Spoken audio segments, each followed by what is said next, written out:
Hi everyone and welcome back to another video. So if you want to write better content, improve clarity and generate structured text, using writing mode in Perplexity AI is the perfect tool. In this guide, I'll show you step by step how to use writing mode in Perplexity AI effectively. So first thing first, open the Perplexity AI, go to perplexity.com, perplexity.ai as you can see here, open the app. Okay, you can open the app on your phone if you have it on your phone.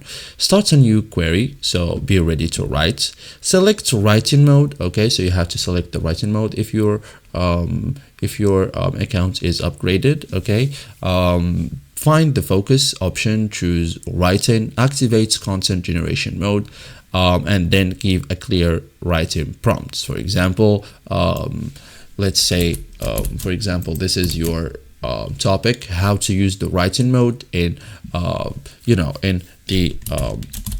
in this website itself, or for example, write a professional email requesting leave. For example, create for example this example here, create a blog post about productivity. Okay, and then press enter. Okay, so you have to be specific. Okay, review the generated content. Okay, so you will get structured text, clean writing style, read and adjust if needed. Okay, so refine with follow-ups. So ask, make it shorter, make it more formal, add examples, rewrite in simple English. Okay, improve quality by step. Okay, so thank you guys for watching this video and see you in the next tutorial.